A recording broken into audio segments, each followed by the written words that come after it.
পৃথিবীর ইতিহাসে বাংলাদেশের বিশ্ব রেকর্ড। অভিনন্দন বাংলাদেশ।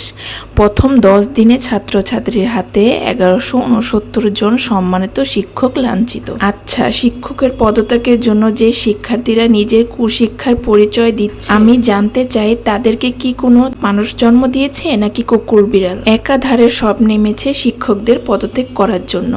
একটা ভিডিওতে দেখলাম এক জেলার একটা স্কুলের শিক্ষার্থীরা তাদের প্রিন্সিপালের উপর খুব বিরক্ত, অথচ এইরকম প্রিন্সিপাল পাওয়ার ভাগ্যের ব্যাপার। মোট কথা, তারা স্বেচ্ছাচারিতা নোংরামো করার স্বাধীনতা চায়, এই জন্যই প্রিন্সিপালের পদত্যাগের জন্য নামছে। আর এক ভিডিওতে দেখলাম একজন শিক্ষক পদত্যাগ পত্রে স্বাক্ষর করতে করতে স্ট্রোকও করেছেন। আর একজন বয়স্ক দেখতে অমায়িক ভদ্র প্রিন্সিপাল তার ঔদ্ধত্যপূর্ণ ছাত্রছাত্রীদের দিকে ফেল করেই তাকিয়ে আছে। হয়তো দেখছেন আর শিক্ষাগুরুর মর্যাদা কবিতাটা মনে মনে ভাবছেন।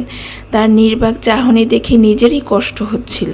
অন্য এক ভিডিওতে দেখলাম কয়েকজন ছাত্রী মিলে ফিমেল প্রিন্সিপালের গায়ে হাত তুলছে, আবার এক জায়গায় দেখলাম প্রিন্সিপালের গায়ে জুতার মালা পরাচ্ছে। এসব দেখে প্রশ্ন জাগে, এদের মা বাবা কি বেঁচে আছে নাকি রাস্তায় ছেড়ে দিয়েছে?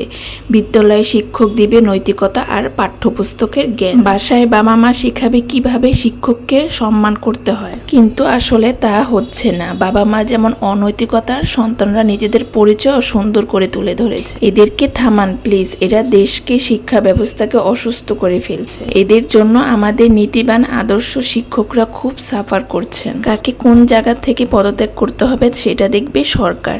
কেন আমরা শিক্ষকদের উপর এরকম অনিবার্য আচরণ করব? এদেরকে থামানো দরকার। সাথে শিক্ষকের সাথে এমন আচরণের জন্য ওদেরকে বহিষ্কার করা অতি বিলম্বে। না হলে এমন স্বাধীন দেশ আর স্বাধীন থাকবে না, ধ্বংস হয়ে যাবে।